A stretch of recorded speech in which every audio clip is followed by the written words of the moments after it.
Voilà déjà 3 mois que Heidi partage la vie de son grand-père dans le majestueux décor des Alpes.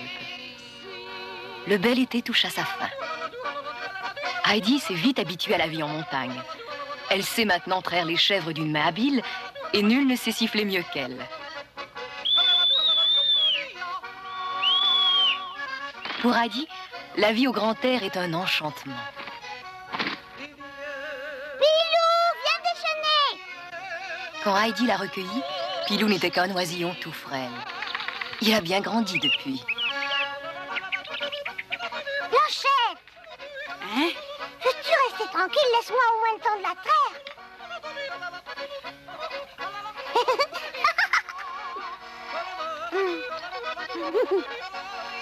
Oh, tu es devenue drôlement à droite, dis donc.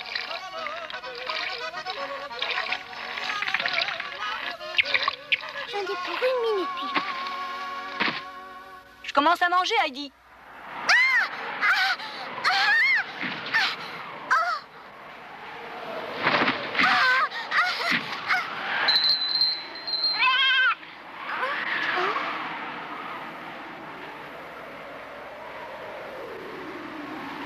Écoute, Pierre, il vaudrait mieux rentrer maintenant. Il va pleuvoir d'un moment à l'autre. Mais non! C'est rien, Heidi, juste le vent, il va pas pleuvoir. Mais t'as vu les gros nuages? Ce sont pas des nuages de pluie, voyons, je m'y connais, tu sais, j'ai l'habitude. Oh. Regarde les chèvres, est-ce qu'elles ont l'air de s'en faire, elles?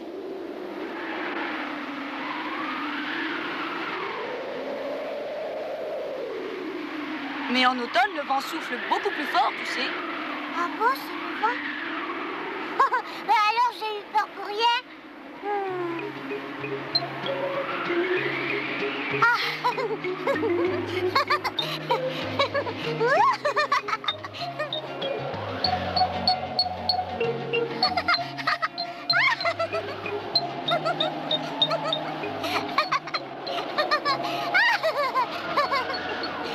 Regarde, je suis un oiseau, je vole.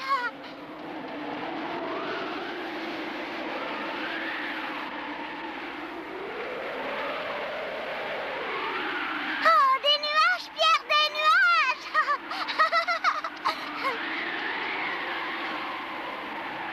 Pierre, je suis dans les nuages, tout est blanc, si tu savais comme c'est beau. Heidi, attention! Quoi? Qu'est-ce que tu dis? Heidi! Mais qu'est-ce qui s'est passé, Pierre? Qu'est-ce qui s'est passé? Tu as failli tomber dans le ravin, voilà ce qui s'est passé. Oh!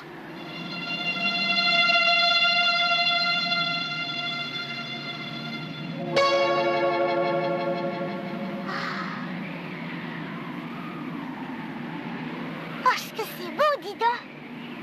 Oh! Allez, viens manger.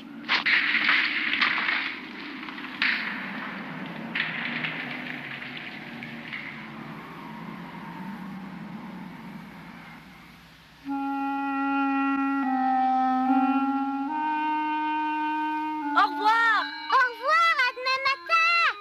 Grand-père, je suis de retour. Ah, ma chérie, tu n'as pas eu trop froid là-haut? Oh non, il faisait bon. Grand-père, si tu savais, il m'est arrivé une chose extraordinaire aujourd'hui sur la montagne. Ah oui? J'étais en train de traire Blanchette quand tout à coup le vent m'a poussé, tu vois, comme ça, et je suis partie à la renverse. Ça soufflait très très fort. J'essayais de me lever, seulement le vent m'en empêchait. Je ne pouvais même pas avancer. Mais dis donc, ça devait être terrible, ça. Ça me plaisait bien, tu sais, de jouer avec le vent. Oh, laisse-moi faire, grand-père, je vais les traire. Oh, tu y arriveras? Oh, bien sûr, tu vas voir.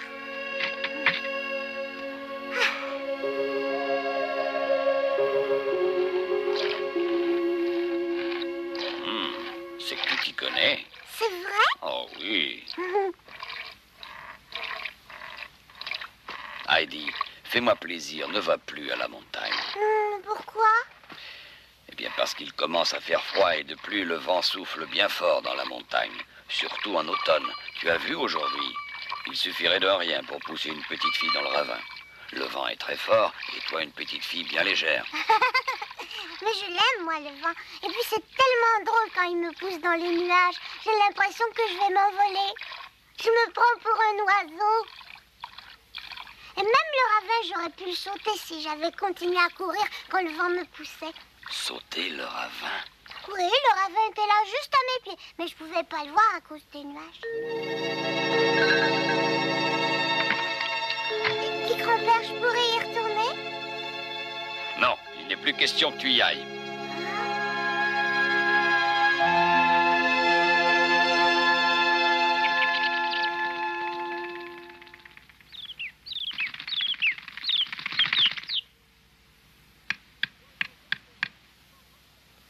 Bonjour, Pilou. Ça va ce matin? Hé, grand-père, bonjour! Bonjour. Bonjour!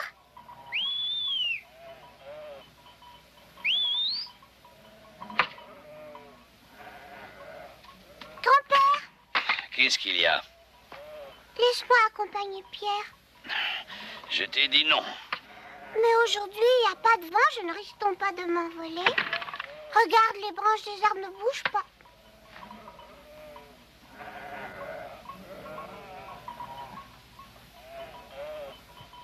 Ah oui, mais ce n'est encore que le matin. Attends un peu et tu verras bientôt le vent se lever. Ah bon? Tu en es sûr? Eh oui.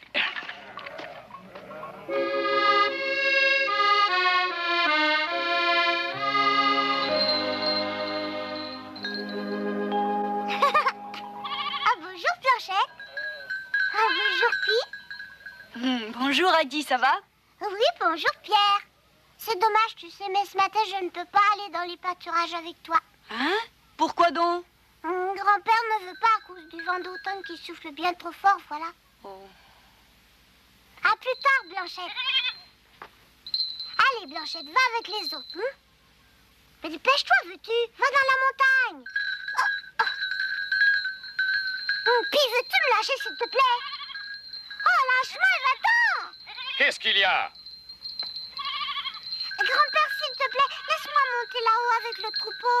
Oh, tu vois bien que les chèvres ne veulent pas partir sans moi. Regarde. Non, Heidi, tu restes ici. Oh. Allez, ce sera pour une autre fois, la montagne. Je vais te montrer comment je fais le fromage. Ah, tu veux bien? Oh, je sais qu'il y a tellement longtemps que je vais l'apprendre. Pars tout seul, Pierre. Moi, je vais rester pour faire du fromage. Allez, passez une bonne journée. Hé, pas par là! Venez vite par ici, toutes les deux! Blanchette! Quelle têtue! Allez, viens! Partir à la montagne sans Heidi ne faisait pas du tout l'affaire de Pierre. Il savait qu'il se sentirait bien seul. De plus, ses chèvres aimaient tellement Heidi qu'il lui était alors plus facile de se faire obéir quand elle était là.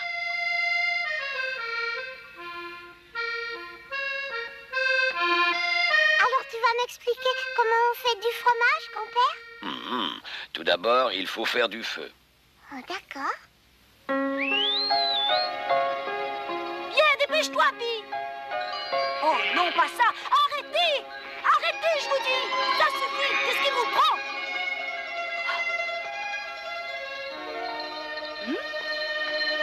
Blanchette! Mais où est-ce que tu vas comme ça? Reviens! Oh, oh! Reste tranquille! Oh, oh. C'est de la faute à Heidi. Ça n'arriverait pas s'il était venu.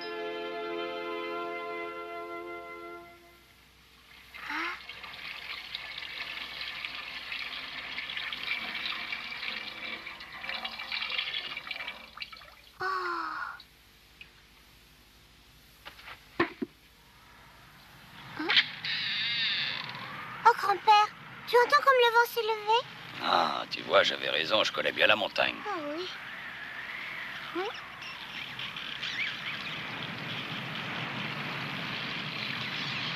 Oh, tu entends, grand-père? Qu'est-ce qui fait tout ce bruit?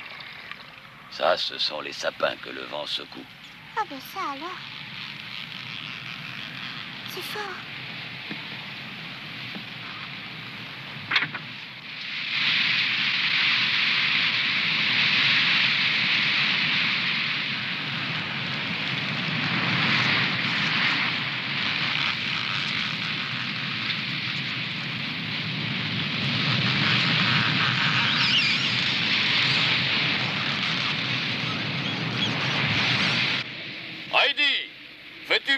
que tu fais là-bas?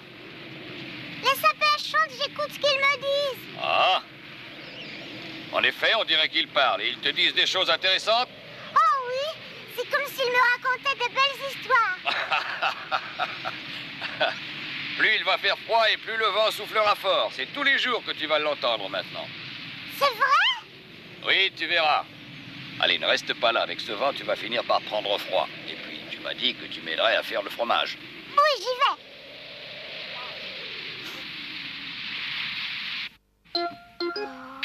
Après avoir mis le lait dans le chaudron, qu'est-ce qu'on fait? Maintenant, on chauffe le lait sur le feu en le remuant régulièrement. Et c'est tout, c'est pas difficile de faire du fromage. Oh, attends un peu. Ah. Ça, c'est le début. Il y a bien d'autres choses à faire. Ah bon, qu'est-ce qu'on va faire après? Tu le verras bien.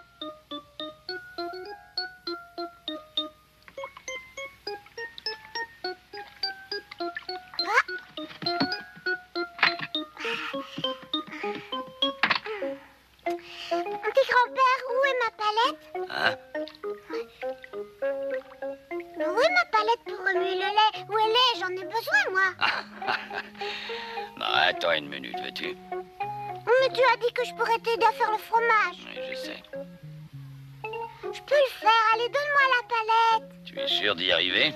Bien sûr, tu vas voir. Alors voilà. Oh, tu ne t'es pas fait mal au moins. Non, non, non, ça va.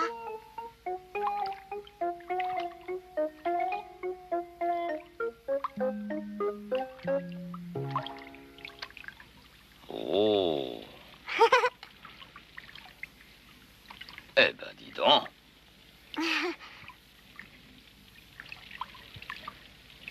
Tu as vraiment le tour de main. Continue comme ça. Moi, pendant ce temps-là, je vais aller chercher du foin, d'accord? D'accord. Et surtout, ne cesse pas de bien tourner la palette régulièrement, sans quoi le lait va brûler. Oh, c'est promis.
Grand-père?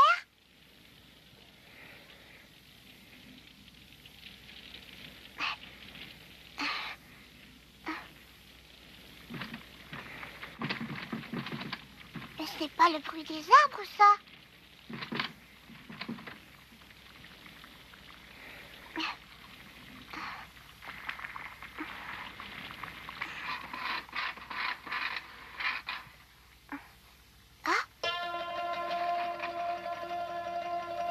Qui est là?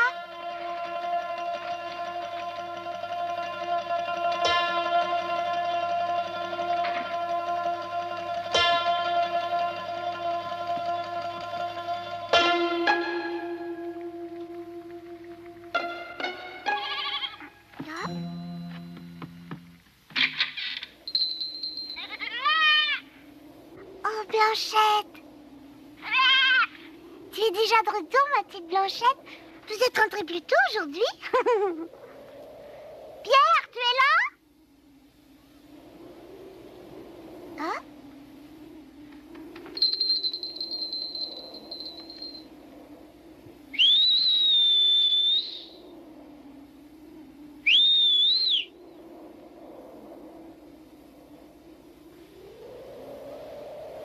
Mais tu es toute seule? Où sont les autres? Elles sont restées là-haut?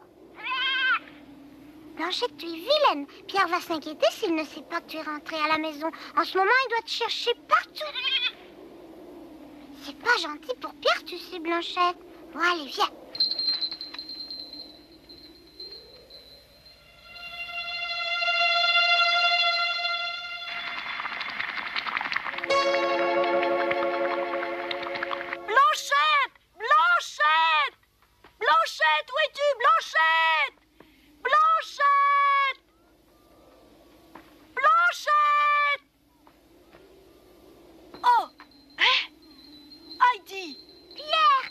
Ouais, ça alors. Oh, Pierre, ne la gronde pas, c'est pas de sa faute, tu vois, je la ramenais. Oh, mais arrête, elle ne peut pas comprendre, ce n'est qu'un bébé, elle est toute petite. Je le sais bien, mais l'oncle de l'Alde m'a dit qu'il fallait la corriger quand elle s'éloignait du troupeau. Alors j'obéis. Qui ça, grand-père? Oh. Puis tout ça, c'est de ta faute. Sans toi, elle serait pas redescendue.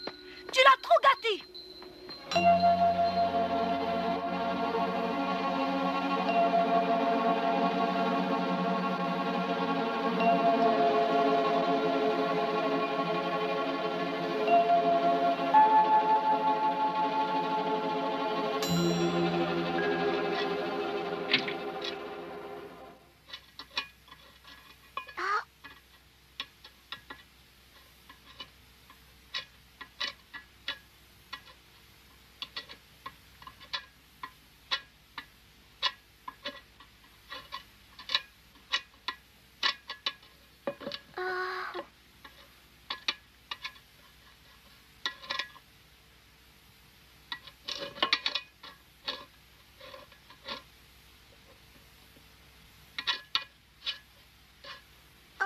Pardonne-moi, grand-père. C'est que Blanchette est arrivée toute seule et je suis partie la reconduire. Ce n'est pas grave, Heidi. Tout ça, c'est uniquement de ma faute. Oh, mais non.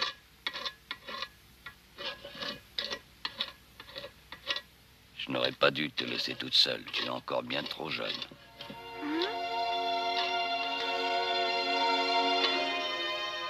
Console-toi, va. On en fera d'autres demain. D'accord?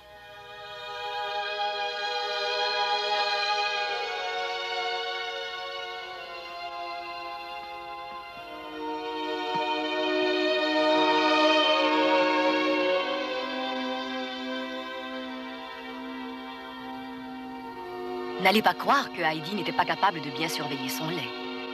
Distraite par Blanchette, elle l'avait oublié. Mais son grand-père ne la gronda pas pour autant, préférant se blâmer lui-même. C'était pourtant bien Heidi qui était à blâmer. Pierre avait raison de croire que Blanchette ne se serait jamais sauvée si Heidi ne l'avait pas tant gâtée.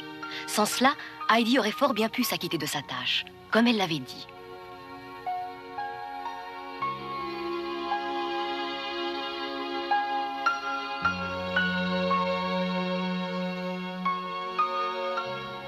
Heidi comprit le langage des sapins qui semblait lui dire « Eh bien voilà, Heidi, prends-en ta leçon.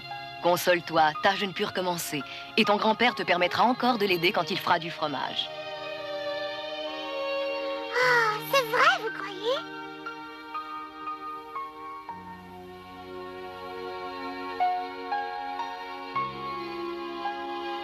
Heidi, qu'est-ce que tu fais là? J'écoute ce que me disent les sapins, grand-père. Ah, c'est très bien ça, Heidi. Grand-père, tu veux bien que je t'aide à nettoyer le chaudron?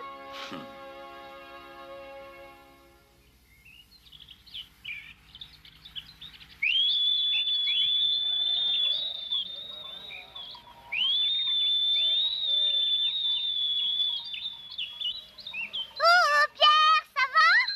Bonjour, Heidi. Ah, bonjour, vous deux. Allez, vite avec les autres. Veux-tu, Blanchette? Allez, toi aussi, rejoins le troupeau, ne me force pas à te battre. Heidi. Allez, plus vite. Tu es une bonne petite chèvre. Eh bien, à ce soir. Amusez-vous bien. いつかしら初めてあなたと Et Heidi de s'affairer toute la journée à faire le fromage avec son grand-père. L'incident de la veille lui avait enseigné qu'il était dur de vivre à la montagne. Chaque nouvelle journée lui apprenait des choses. Devoir se faire obéir des chèvres pour éviter de les perdre en était une.